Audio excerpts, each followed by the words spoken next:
Yesterday we posted the blog that gave you an opportunity to think about things from a policy perspective. And the first issue that I had raised with you was the change in the CRNE examinations and the approach that's going to be used across Canada. And in that I asked you to look at different perspectives to learn, to understand, and then to become involved.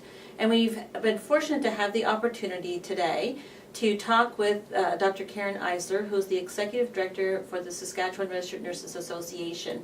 And she is going to help us with some of the questions that are being raised. I did provide you the link to the SRNA website yesterday for the frequently asked questions, but because we're watching policy unfold, and I want you to have the opportunity to actually see what occurs, it's brilliant that things came together in the way that they have for Karen to be with us today. So I want to turn it over to Dr. Eisler to speak to you from the regulatory body's perspective. Dr. Eisler. Thank you very much, Dr. Butler, and welcome to our future RN colleagues out there. I'm very pleased to be here to talk with you a little bit about the exam. I know that there isn't much time on this blog, so please don't hesitate to contact me if you have any questions or concerns. It was almost 2 weeks ago when the SRNA announced that the National Council of State Boards of Nursing, so the NCSBN, had been selected to partner with the development of a state-of-the-art computer adaptive entry exam for future RN candidates. The selection was made with 9 other regulatory bodies in Canada, and we anticipate that it will replace the current entry exam by 2015. The NCSBN offered the best option and a proven ability to meet the needs and expectations of Canadian regulators. The SRNA will maintain its strong relationship with CNA as the national professional voice for registered nurses in advancing the practice of nursing.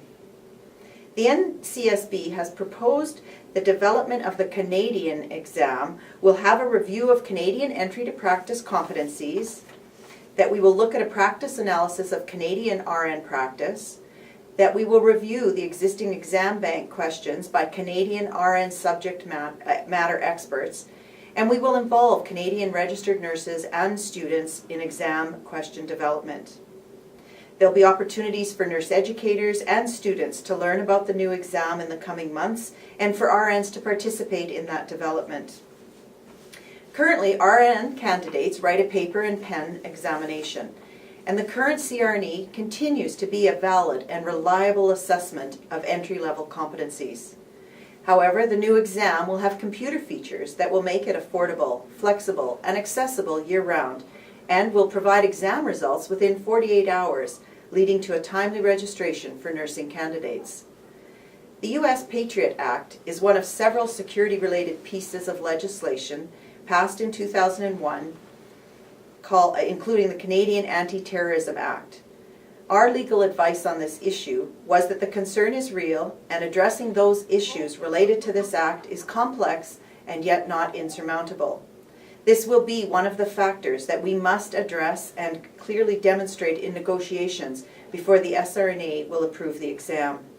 We will ensure during those negotiations that personal information is safeguarded in accordance with Canadian privacy legislation. The SRNA will provide you with updates on our website, as Dr. Butler said, www.srna.org. We will be putting updates on our news bulletin and by email. If you require any further information, as I said at the beginning, please contact us directly. I'd be pleased to hear from you by phone or email. And for more information on the National Council of State Boards of Nursing, please visit their website at www.ncsbn.org. Thank you. Lorna, did you have further questions that you would like me to address? Thanks. Well, one of the things that we had raised on yesterday's blog was that the western region of the Canadian Nursing Students Society also had some concerns, and I understand that you've already had an opportunity to speak with them or someone from the association. Yes, our president, Candy Hennepin, registered nurse, president of the SRNA, contacted Lindsay yesterday and had a long discussion with him, as well as I sent an email with our frequently addressed questions to him.